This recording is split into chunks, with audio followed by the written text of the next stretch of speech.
Oh yeah, welcome to episode 101 of the Permaculture PIMPcast, the only PIMPcast on planet Earth where we discuss permaculture, preparedness, and practical living. How you doing, son? Pretty good. How are you? I'm good, man. It's been a long day, but it is a day the Lord has made, and I will rejoice and be glad in it.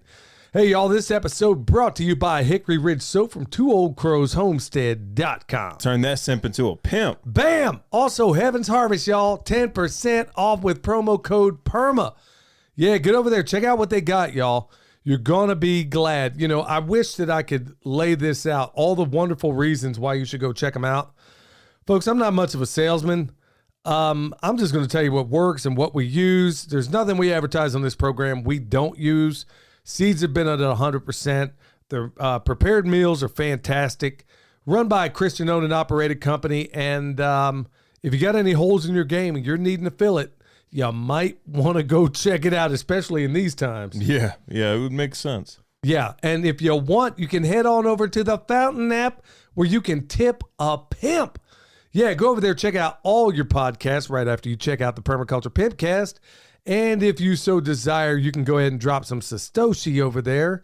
But if not, you know what? We're going to talk a little bit later in the program how you can drop some money in a different way to a cause that is far much better than giving anything to us. Dad, I think it's Satoshi. Yeah, I think they get the point. You're saying Satoshi.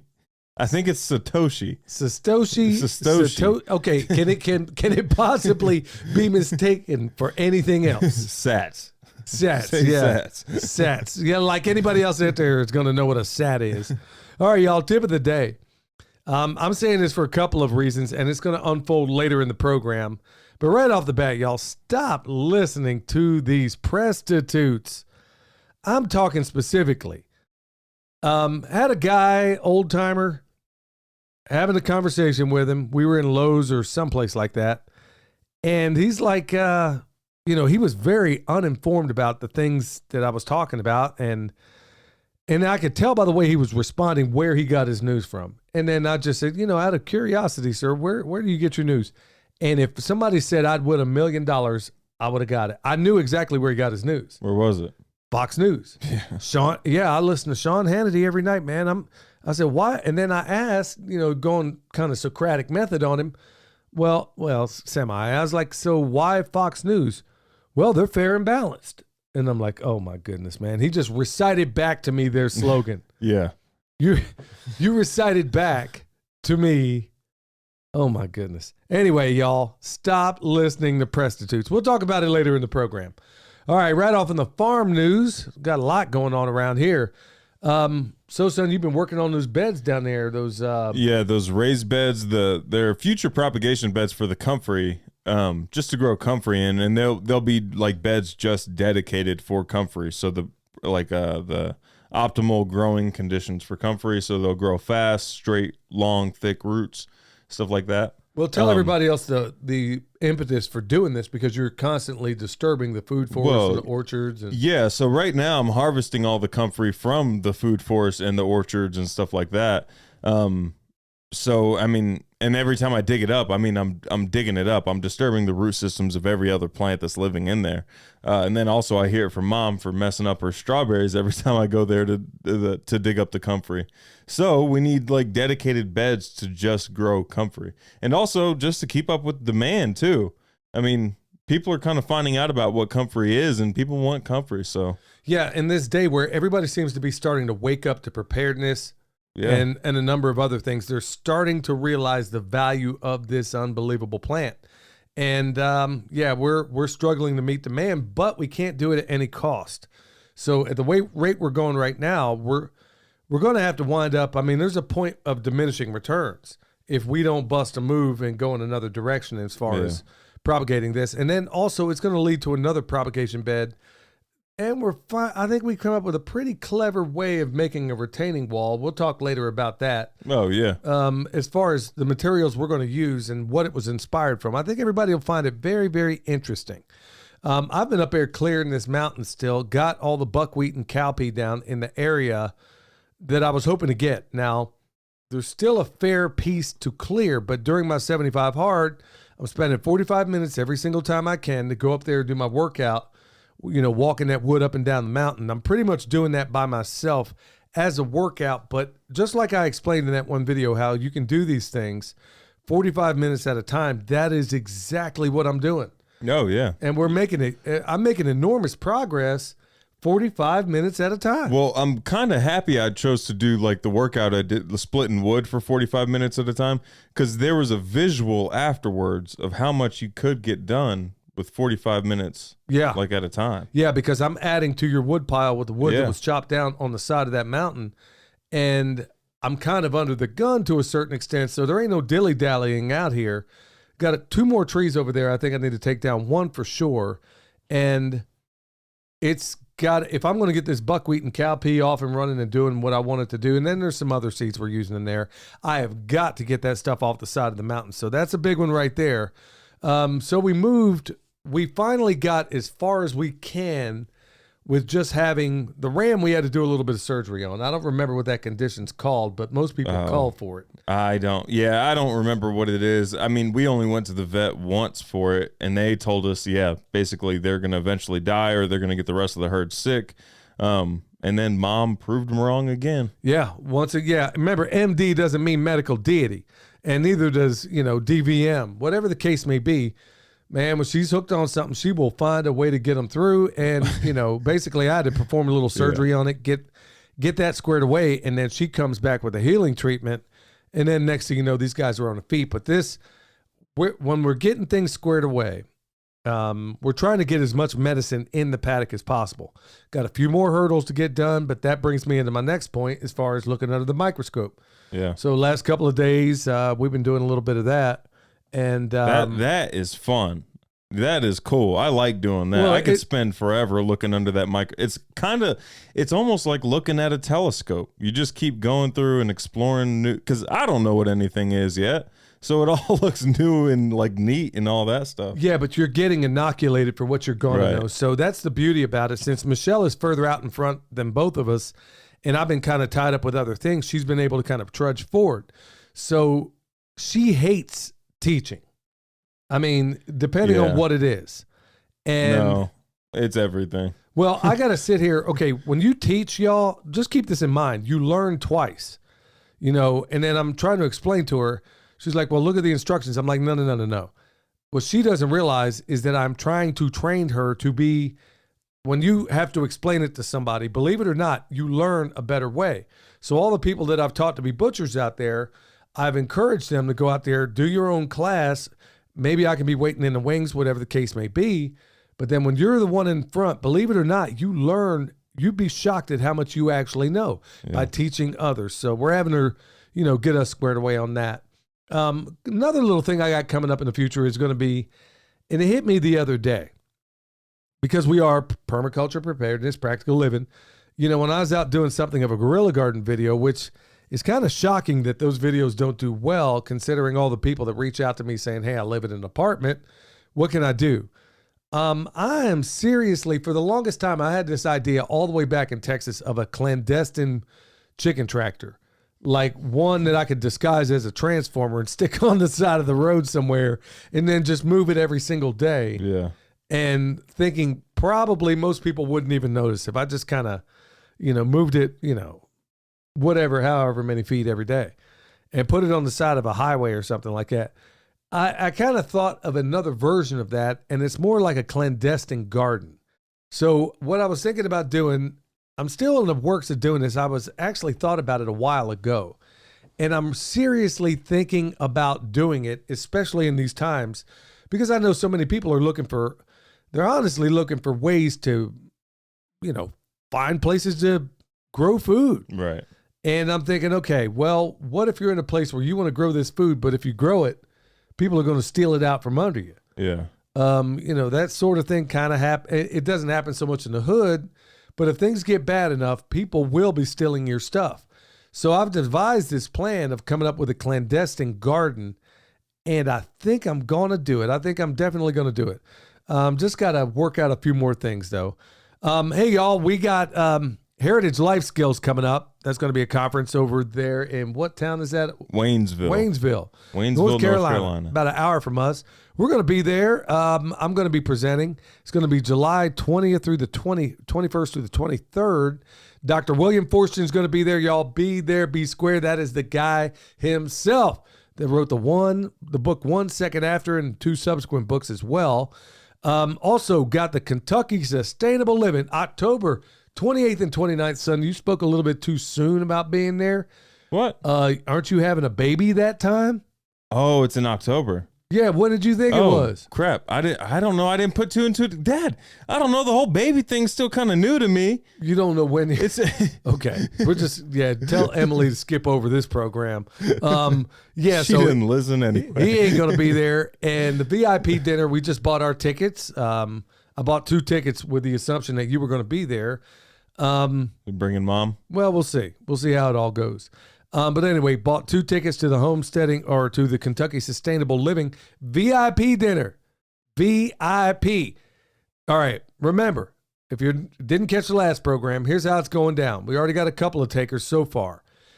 The first 10 people that sign up and email me telling me you signed up, you're going to get 10 minutes on this program. We're not going to stack you up against everybody else. We're going to talk about whatever it is you want to talk about. Probably go more like 15. We've had a couple people already email, right? Yeah, we had a couple people already. A couple of the slots are already taken. Yeah. So we got 8 slots left. If you want to get in here, advertise your business venture, your YouTube channel. Look, y'all, we got a wide reach. And then once we get all 10 filled, I'm probably going to do a video on YouTube and talking about this very same thing. And talking about the people that have chipped into this VIP dinner. Remember, the proceeds, most of which, outside of paying for the dinner itself, all the proceeds are going to go to Vets for Child Rescue. They're trying to raise enough money to be able to do an op up there in Kentucky. And an op costs about 10 G's. Yeah. So, look, y'all, this is a party with a purpose. Plus, you're going to learn so much of this thing. Hopefully I can meet so many people there. And look, y'all, even if you can't go, let's say you got you can donate it. Just like one person already. If you can't actually be there, maybe you want to buy a ticket anyway and maybe find a way to give it to somebody that can go if you do have the resources. I know things are tight these days. Maybe you could contact Shelly and sponsor somebody's dinner or something like that, especially if you can't go. Yeah. And plus, you know what? They're going to be breaking it down. Apparently, there's going to be some bomb food there. I'm all about that, but also, more importantly, about the party with a purpose, which is going to be Vets for Child Rescue. With that said, y'all, we're going to lean into the homesteading pastor, my pastor, right now. Hello, everyone. This is Pastor Lon. The Bible says in Psalm 37, verses 23 and 24, the steps of a good man are ordered by the Lord, and he delighteth in his way. Though he fall, he shall not be utterly cast down, for the Lord upholdeth him with his hand. It's good to know that as believers in Christ and good righteous men that follow Christ, that he delights in our ways. He blesses our ways. And even though we may fall and we may stumble, we shall not be cast down forever, because he holds us in his hand. So just remember, even though we're living in dark days, and dark times, and evil is rampant and coming in like a flood from every direction, our God Almighty will not leave us nor forsake us. We continue to stand for righteousness. He will keep us in his hand. Amen to all that. Yeah. Remember, go check him out. Homesteading Pastor on YouTube, y'all. You'll be glad you did. He always sounds like he's on the go. Yeah, he is. He is. Yeah. I mean, I've never in my life known it. And I wrote him the other day. He was like halfway apologetic for not. I'm like, are you kidding me? I mean, he just had his anniversary. I wasn't expecting nothing from him today. I figured they was out on some anniversary trip. Yeah. But honestly, I never in my life knew a man who wore more hats and did more for more people. I ain't never seen it. I mean, I don't even know how him and Miss Robbie do it. It's extraordinary. It truly is. But it goes to show you, y'all, every time I sit here and think, okay, man, I got too much on my plate, or I can't keep up, or whatever the case may be. And honestly, a lot of times I think about Pastor Lon and Miss Robbie and all they do. And folks, it is enormous. Go check them out on YouTube. You'll be glad you did. He's linked down below. Homesteading Pastor. Yep. You go check him out. But really, in these times, I can't think of a more fitting message. I mean, things are just absolutely crazy. And 30 Ways to Sunday, it seems like the more we try, y'all, the more they keep dumping on. But hey, we're made of strong stuff. Just go back and listen to what he just said, y'all. Speaking of which, check this out. Speaking of not so strong stuff, you hear about this Philadelphia bridge, the I-95 bridge that just collapsed? Is this good news, bad news? This is bad news. Okay. Yeah, this is bad news. Yeah, check this out. Okay, and there's a reason I'm bringing this up. So I-95 goes right through Philly, and they're saying essentially that a tractor trailer full of fuel crashed underneath it, I guess, flames, and next thing you know, this thing, if you look at the pictures, it breaks off with a straight. And they're saying the tractor trailer basically, they didn't even give a real reason. They're just saying the truck, caught on fire, and then it brought the whole bridge down. Is this another diesel burns or jet fuel melts steel beams thing? Yeah. Yeah. Yeah. And if you look at the pictures on this thing, I'm like, I can't believe some of the other people out there aren't calling foul on this because, first of all, y'all, a little bit of my background, I'm not going to say a whole lot here, but it was once my job to know how to do such things, okay, in the military. And I was really good at it. And I mean, really good at it. And I'm looking at what I see there, and I'm like, either they are the worst contractors in the history of humanity, but I'm like, okay, if this is how it went down, you got this truck that's on fire, melts this steel, which, by the way, if you had this crash, basically all of the fuel is going to run out of this thing. Right. And this thing breaks off in straight lines. So growing up, there were quite a few people that died to car wrecks when I was growing up. There was this one kid, this was about a year after I graduated, I think. There was one kid, he was driving drunk and he drove underneath this bridge, this old Tonganoxie, Kansas bridge, and ran straight into the pillar. The only damage done to that bridge or that pillar were the burn marks from his like truck catching fire. Yeah. There wasn't even chip on the concrete. The only thing that happened were burn marks. And these things are engineered for that. Kind of like how the Twin Towers were engineered for 747s to fly in the side of them. Yeah. But I'm sitting here looking at this thing and I'm like, okay, at what point are some of these internet sleuths going to say, hold on, I know they may not have my background, but at the same time, I'm sitting here looking at this.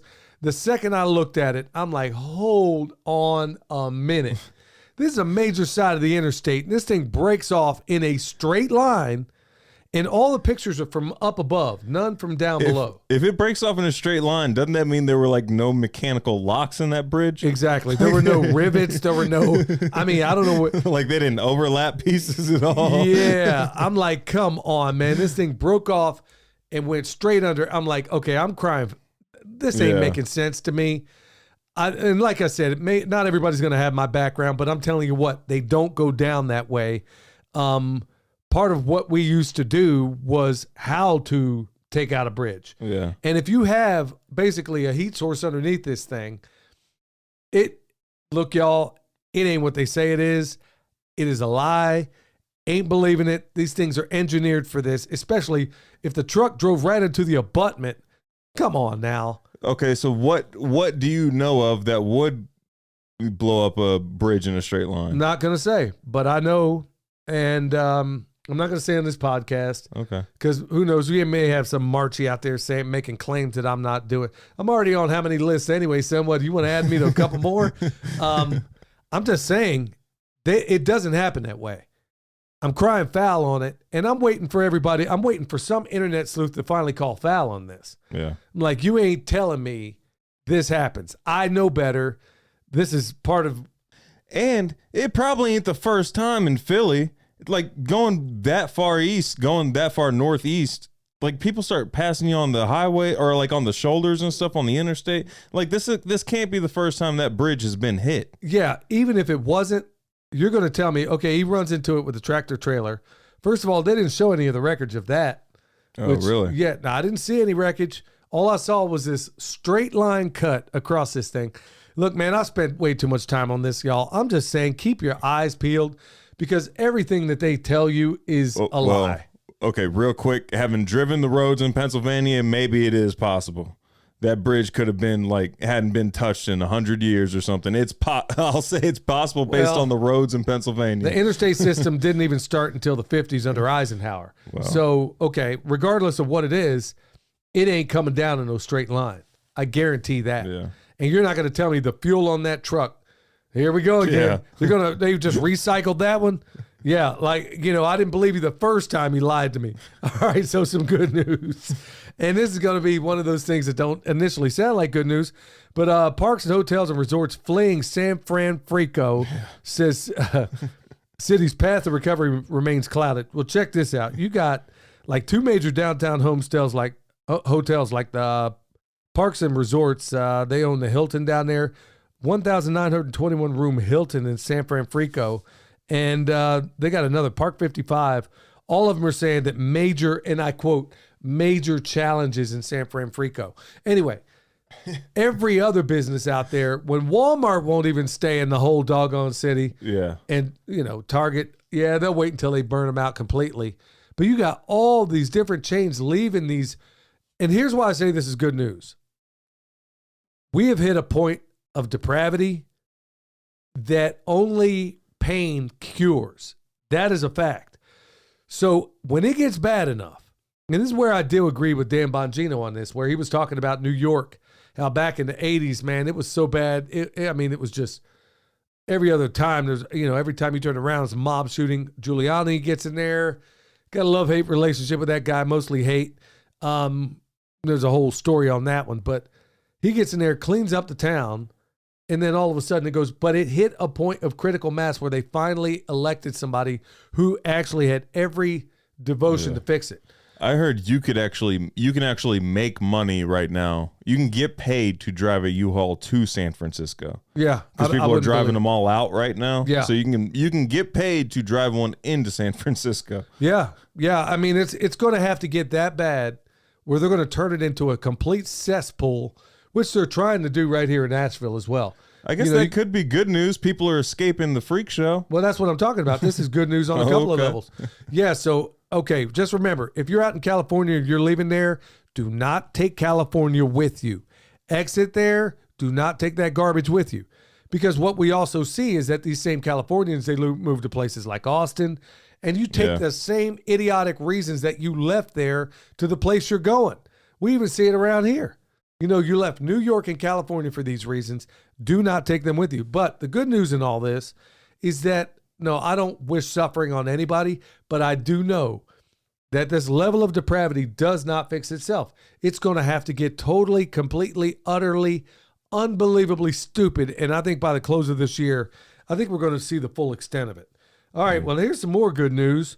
I know a lot of people don't necessarily think the news I say is good, but I'm trying to look on the other side of it and tell you where. From a permaculture lens, the problem is the solution. There you go. Check this out. More Oregon counties vote to leave the state and join conservative Idaho. Yeah. Hey, well, son, that's 24 counties so far. Like, we don't even want to be a part of this state, and you can have the state. We just want to join somebody else. Well, I'm sorry, that's 12 counties, but yeah, they're saying, hey, we're going to bump on over, and I think that is like Dr. Tom Woods talks about. Everybody should go check out his podcast where he's talking about a national divorce, and to a certain extent, it kind of looks like this, where look, if you have one side of that state that are as crazy as three-headed cats.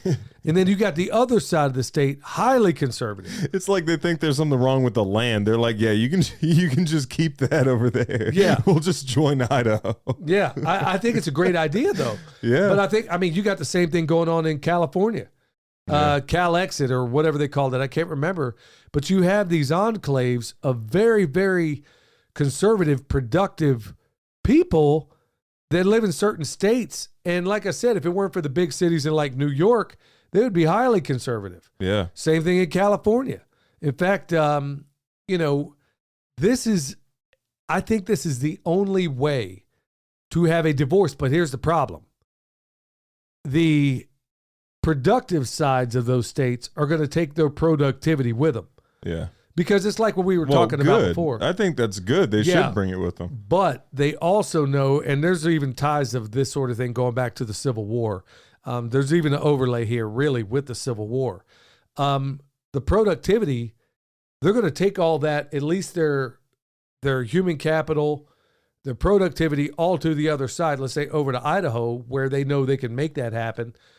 You got all these lunatics. Like I said before, whenever you go to a conference, every single conference where it's being run by people that are woke, I promise you, no vendor will make money. Yep.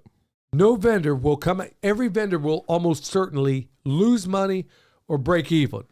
But tell me how many business people are are content to gain only their capital from an investment. Yeah. I mean, no, there ain't none unless you're some of these wokey wokies.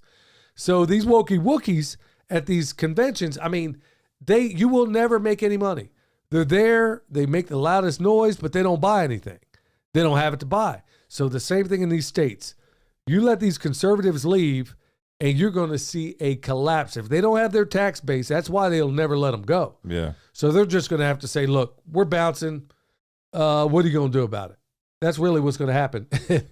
And I got a feeling that most of the people in their National Guards are probably going to be in that section of the state that wants to bounce. Yeah, probably. I bet money on that. Can you just leave states like that in the National Guard? Well, would you be able to?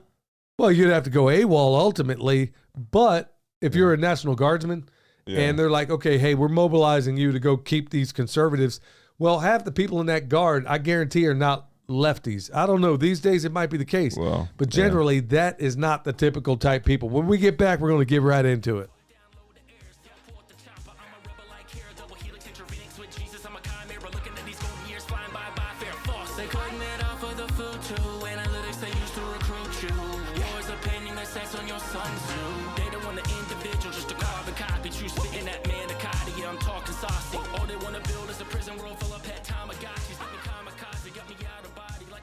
Yeah, can't have no Tamagotchis around here.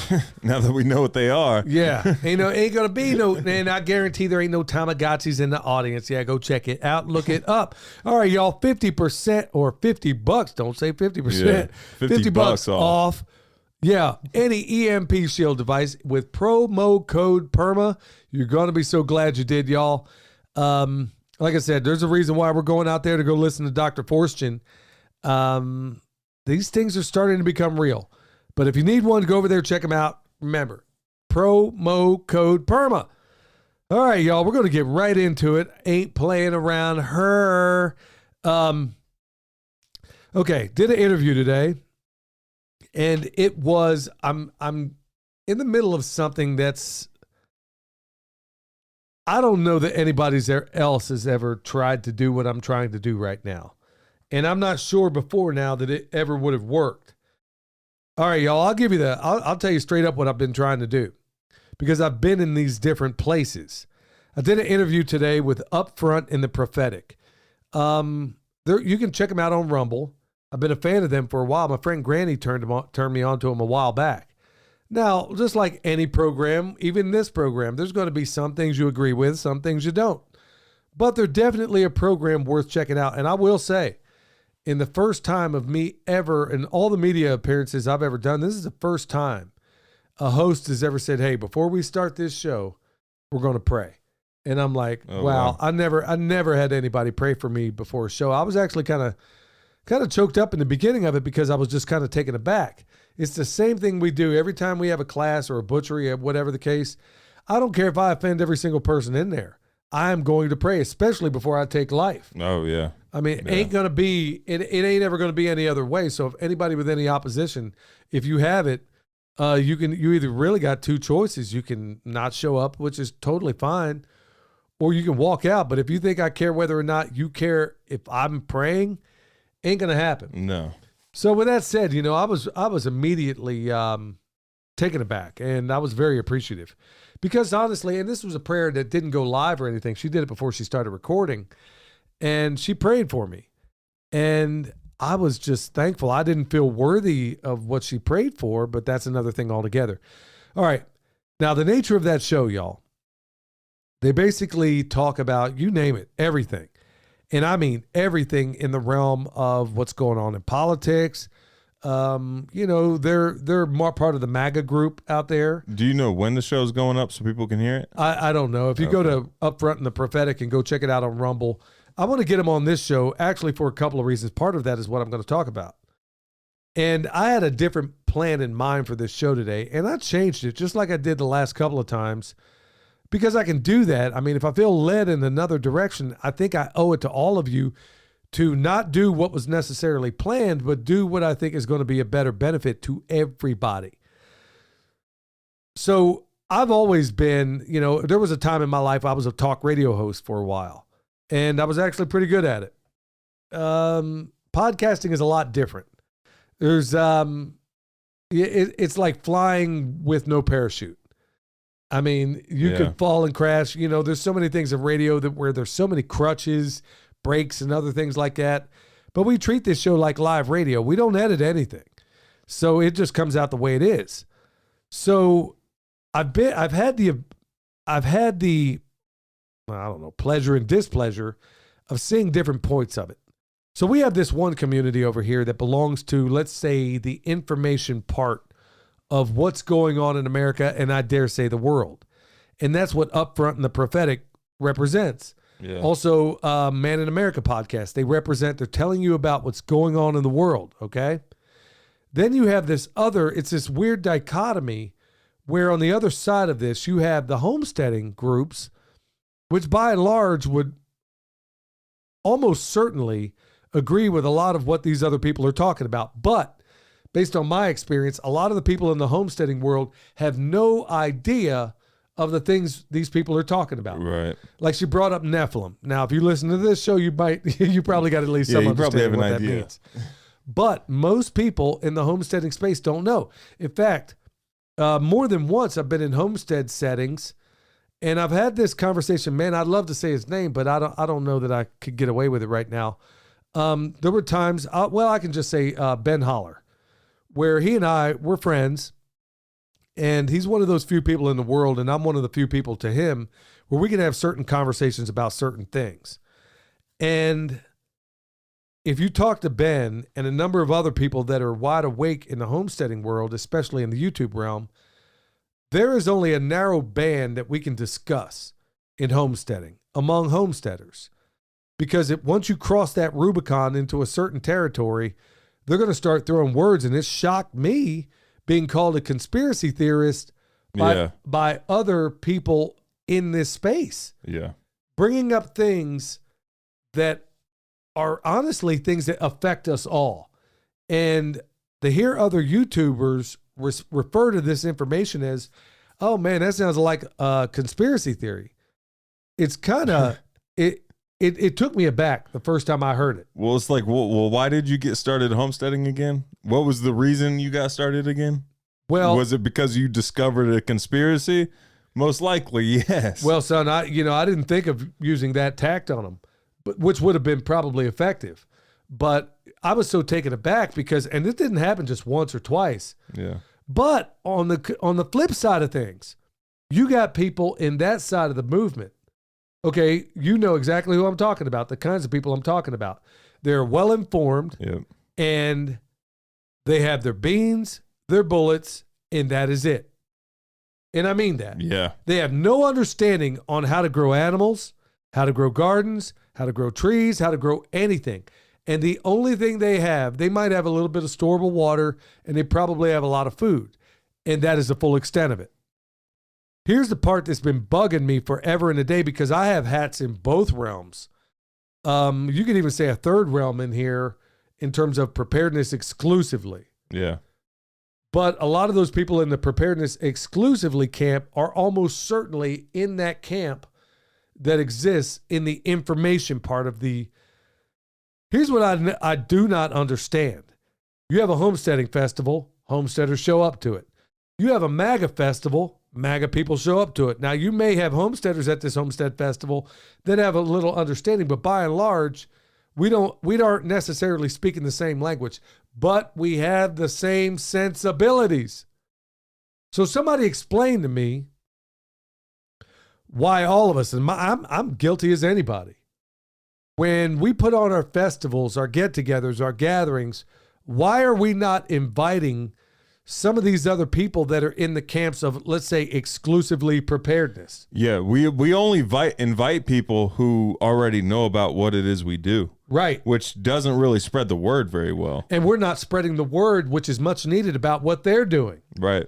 We're not able to, unless, I mean, there's a few festivals out there where you're going to find that, you know, Self-Reliance was one of those few places where you're going to see this convergence of all these types of people there. But by and large, most homestead festivals, I don't know if it's for fear, I don't know what it's about, but a lot of homestead festivals, even though I know a lot of these people and I can have this conversation, I guarantee I could have this conversation like Kentucky Sustainable Living. Right. I guarantee I could have this conversation with Jason, and I guarantee I could have it with Darren, who's going to be there. I guarantee I could have it with Shelly and her husband. Is Bobby going?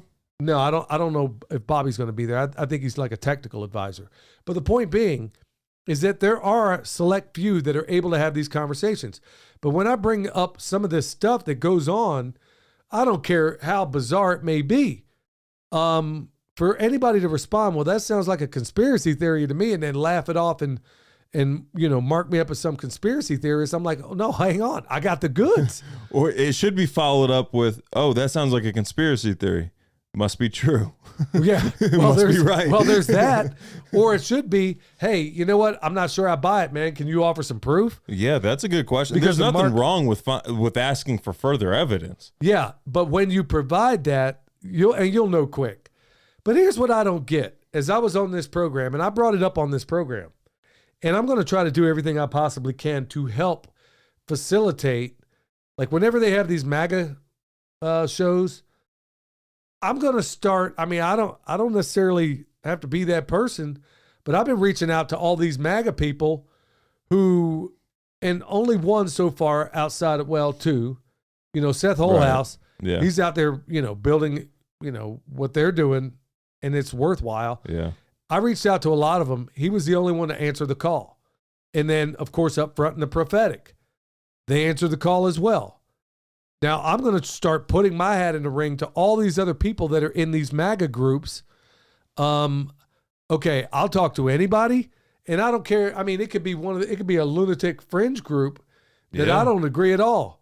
But guess what? At the end of the day, I will evangelize Jesus and permaculture to everybody in that order. It'll affect somebody in the audience for sure. Yeah, because I'm not worried about communicating with the guest host necessarily. I'm looking at that third person, the one listening in the back who hasn't yet made their mind up about everything. Maybe there's something I say that makes all the difference in the world. That's the person I'm trying to get a hold of. But I don't understand why we aren't, and I'm going to make this suggestion to other people out there. You don't have to do what I'm saying.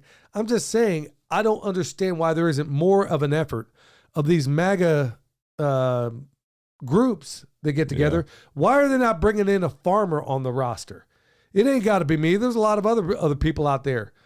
But I don't see anybody looking for this fertile ground. I'm like, okay, why not bring them into the permaculture preparedness camp that I'm in? You're already halfway there. You're in this MAGA camp. You know everything is a lie, but you're thinking you're sufficient with your little bit of beans and bullets. Yeah. But on the other end of this point, there's a lot of people, and I'm going to encourage the same people that are putting on these homestead festivals. Maybe there's somebody in the political realm, because look, you're either an activist or an inactivist. Either way, you're involved. Maybe there's somebody out there who has to do with food. Man, I hate saying something like this, but food justice. Actual food justice. Actual, not, yeah. Eliminating food deserts. Yeah. Maybe there's somebody out there, and you could bring somebody in that talks politics and saying, hey, I know a lot of people don't want to talk about politics, but politics is talking about you. All politics is local, as Tip O'Neill used to say. And we better start being able to find ways to overlay our message. And I'm talking to a lot of y'all out there, y'all. I know where a lot of you stand politically. I'm as liberty-minded as you're ever going to find. And I'm saying that we have got to make this jump into reaching out to other groups that are 80% there. I mean, think about it, son. Yeah. We are 80% there with the MAGA group. You know, I'm not going to worship Trump like everybody else, like so many other people. I got my issues and I talked about them. I'm not going to I'm not going to, endorse anybody. Not that my endorsement should count for anything. Never understood why endorsements matter anyway. But if I could at least hear from their perspective, even if it's somebody that's a champion for Bobby Kennedy, for crying out loud. I mean, he said a lot of interesting things. Maybe hear what they're talking about and how you might weave in. Because, look, I know you think it's cool to just go out there, plant your food, put in your clandestine food forest, all these other things. But why even get to that point? There's never been a good war or a bad peace. And, folks, we are headed for blood in the freaking streets if we don't wake up and smell the corruption. And then, ultimately, a lot of us will fall asleep drinking the hemlock.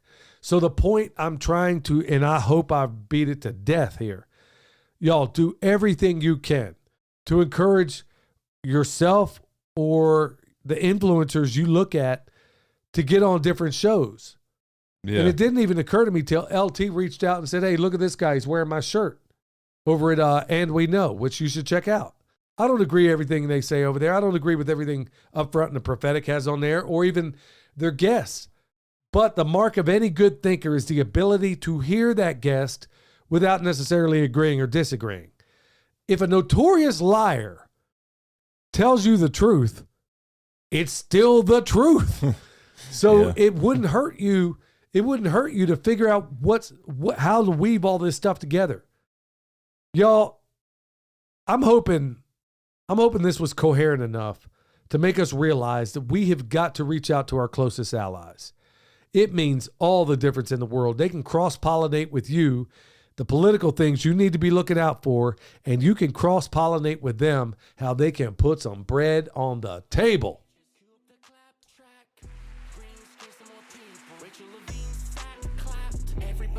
Up about Elon, buying Twitter like he gon' save us. Left and right, squabbling while he got chips for your heads, calling him courageous. No bueno, I answer to no one, start calling me NATO. Digital cheese on the way though. Get you a bowl of Alfredo. It's a woke summer, I need another booster. Before I hit the beach, BLM on my koozie. Oh yeah, I want to give a shout out to my man Joel Thomas over there with Van Tesla. Also has a podcast. Kill the Mockingbirds. Bam. And honestly, they do some interesting work over there. It's pretty entertaining as well. They did a pretty entertaining one on P. Diddy, if anybody's interested. Yeah, for folks my age, that's that guy they call Puff Daddy. All these guys are a bunch of... Well, I said P. Diddy because it goes along.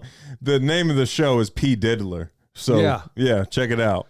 Goes to show you, maybe you ought to, maybe check that out and tell your kids, hey, these are who you're listening to. Yeah.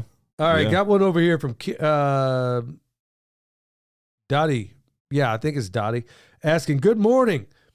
Do I need to dilute my jar of bone sauce? Thank you very much. If I got your name wrong, I'm sorry. It's an unusual spelling, Dottye, so I'm guessing Dottie or Dot with the Y-E. Well, anyway, hopefully I got it right. Never saw it spelled that way before. Anyway, had an Aunt Dot.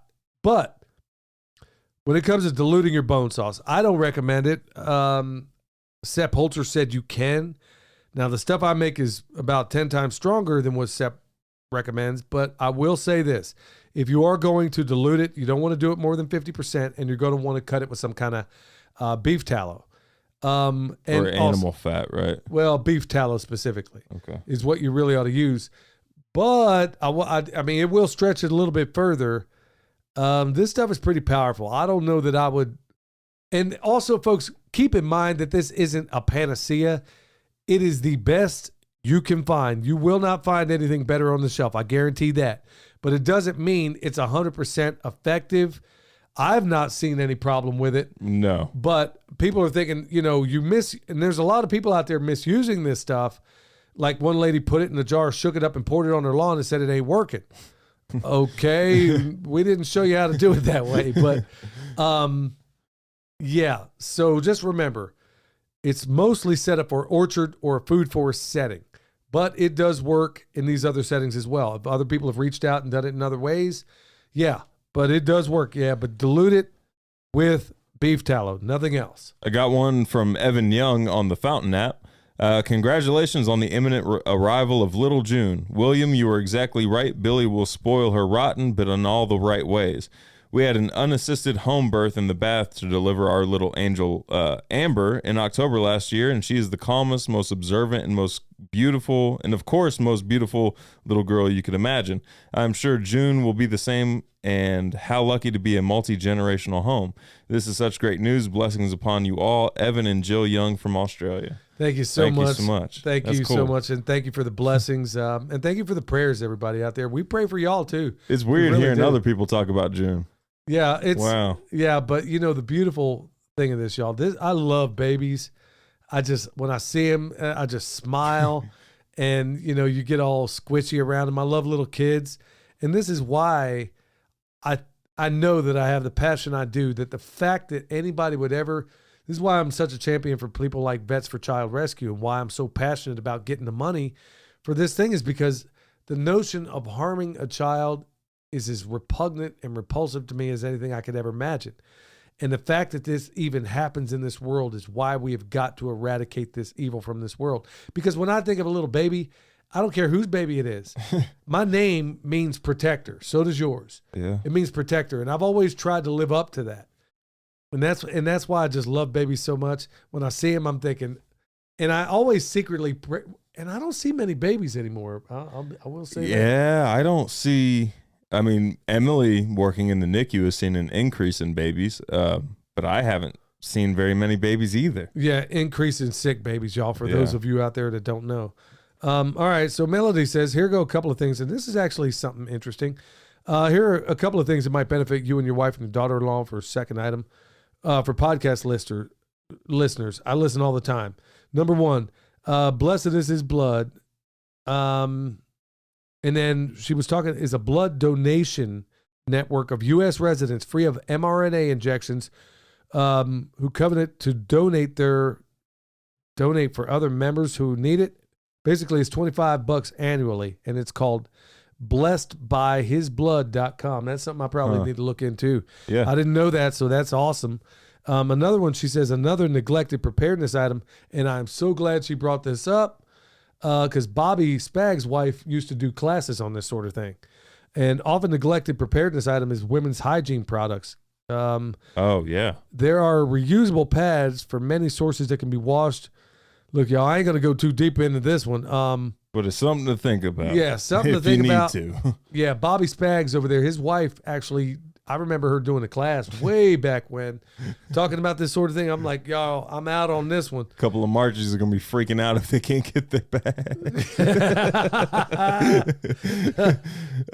I got one from the Lazy Gardener.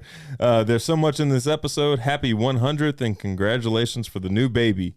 We will keep praying for your family and all that you do. We'll see you at the Kentucky Sustainable Living Festival.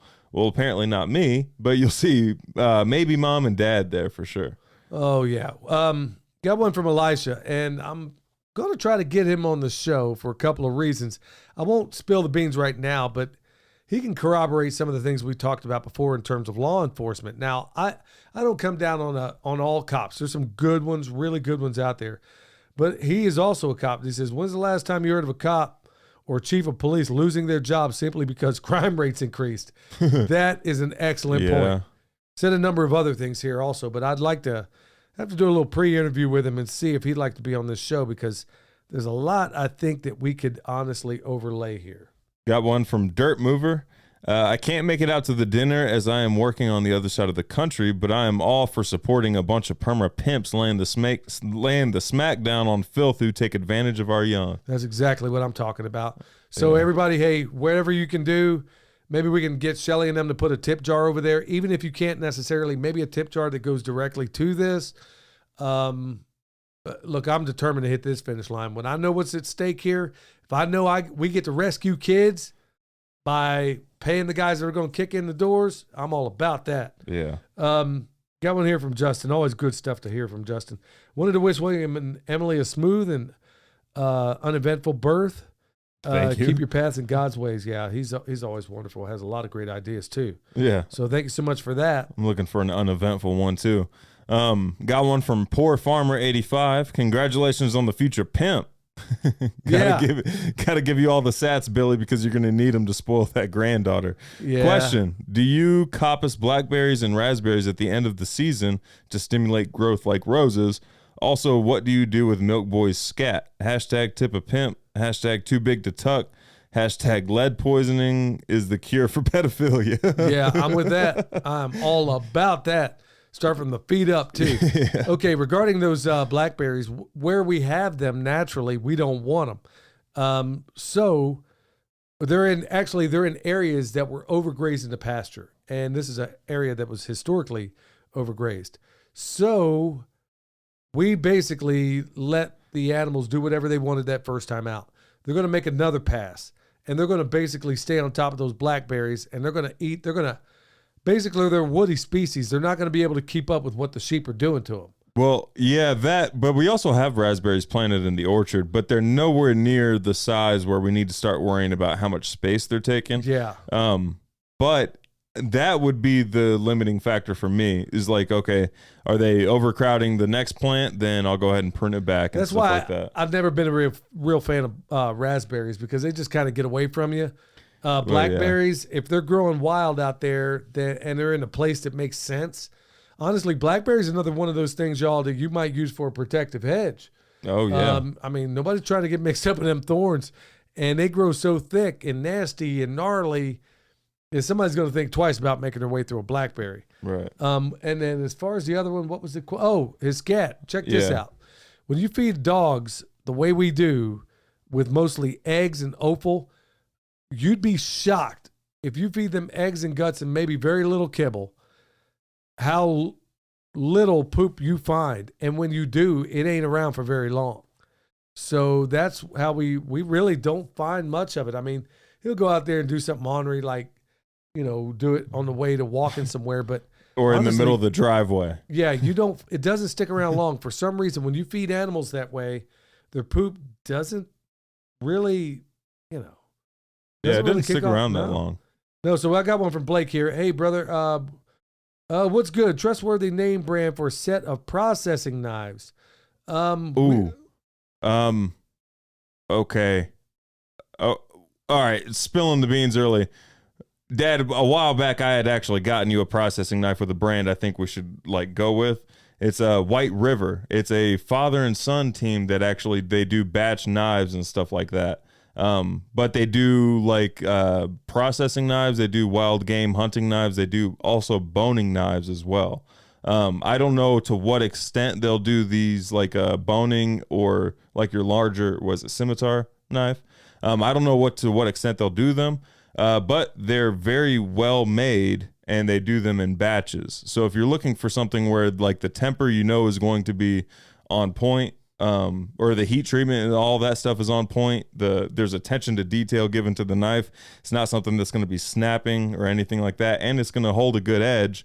I would go with White River. Well, I've never personally tried them, so I'm going to tell you until that. If you're looking for something that's inexpensive but also gets the job done, Victorinox. I mean, you can't beat it. You can get entire kits. In fact, we've given away entire kits before. Yeah, so you want to. I like I said, he's telling me about some knives that I'm just now finding out. Right. And I'm sure they're great. I just haven't tried them, so I'm not going to endorse anything I haven't personally tried. We have tried some other German stuff, thinking, okay, do we want to sell these? I wasn't real crazy about them. These are USA made too. Yeah, okay, that helps. Yeah. But at the end of the day, I'm going to have to try these knives out and see if they're exactly, what. Yeah, we'll talk more about that after the show. But Victorinox is pretty hard to beat. They hold a decent edge. I got some I've been using for years, and they're available. You can find them. Yep. Got one from CLB Homestead. Hey, pimps, you don't have to share this on the show, but if you want to, I don't mind. I just wanted to share something that I noticed at work. I work at UPS, and I have recently been delivering boxes and boxes of N95 masks to these large corporation warehouses. Not sure what they have planned, but I just thought it was odd that these big companies are stocking up on masks at this time. I haven't delivered this many masks even during the scamdemic. Thanks for all you do and love the show. Wow. Huh. Well, okay, let me just go ahead and release something here. Okay, I'm just going to go ahead and say it. look, they've already foreshadowed that they plan on something much, much worse. Well, yeah. I mean, we're talking like, who knows, Marburg, something along that line. And we're talking some kind of hemorrhagic nonsense. Whatever they tell you, y'all, they manufactured. I think everybody in this audience probably is aware of that. And it wouldn't shock me. They openly tell you what they're going to do. Oh, yeah. And I'm still getting called conspiracy theorists by homesteaders. Yeah. Who are out there growing their food right now. You're calling me a conspiracy theorist. Everything you want to know about Wuhan, all this other stuff, the information's out there. Go check out the work of Karen Kingston, for crying out loud. Chapter and verse from their own documents showing what these polecats have been up to. Yeah. So, yeah, I have no doubt that they're waiting to pull the next rabbit out of the hat.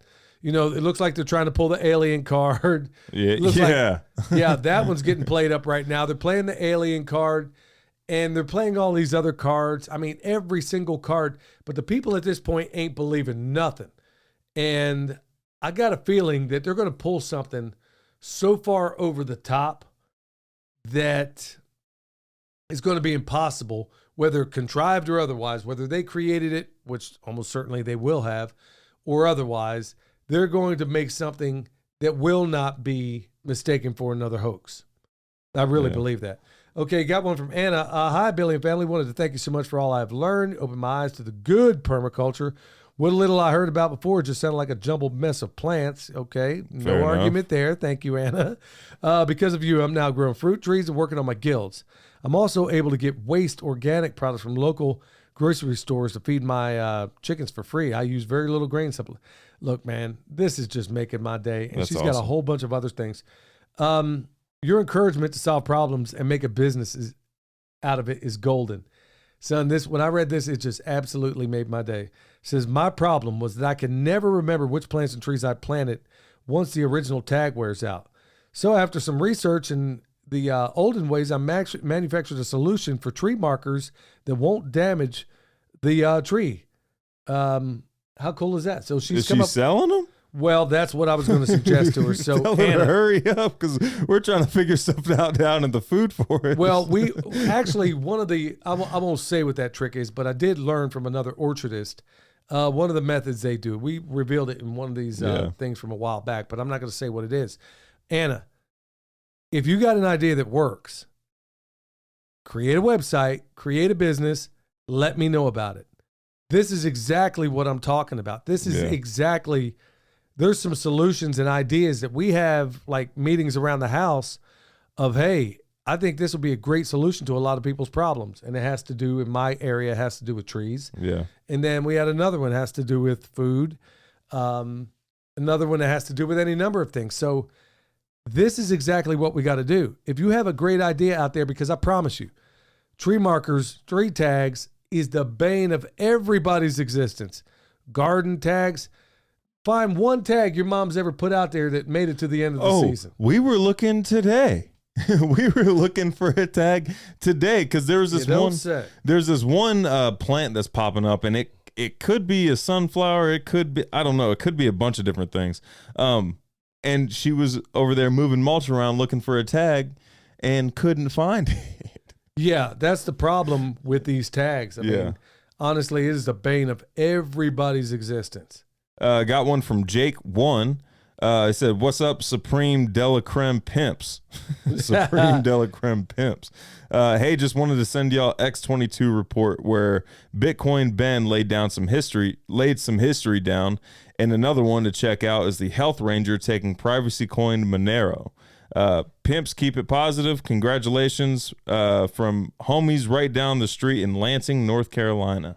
All right, so as far as Mike Adams and the Monero, I mean, they make some good cases for some of it. I'm still not on board for a couple of reasons on some of these things. And then Mike Adams actually talked about today how if you're in any of the crypto space, based on some of the recent things that came out, that you're probably going to take a hit, but you're going to take less of a hit doing that than being in the US dollar, I believe. Well, yeah, probably. So I'm all about some of that hard stuff, though. I mean, I'm all about silver and gold and things like that.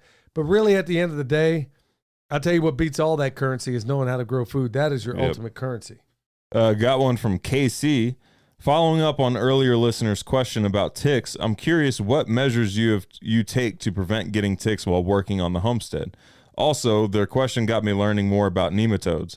Turns out there's a whole category called entomopathogenic nematodes who team up with bacterial buddies to hunt bugs. Some species of Steinernema, there's a couple of names of nematodes. Heterohabditis genres have been found to kill ticks faster than pesticides. Parasites to kill parasites? How about that? Okay, well, let's start with the first one. Well, nematodes aren't necessarily parasites either. No.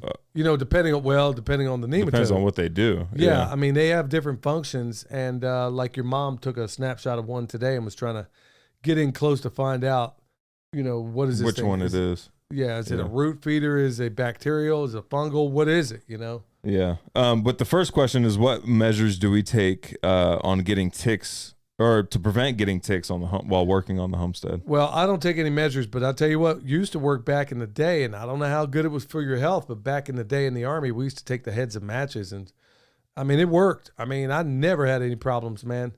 Taking back when they had the real deal sulfur. Now you stink for a couple of days, but no mosquitoes, no ticks, no nothing. Huh.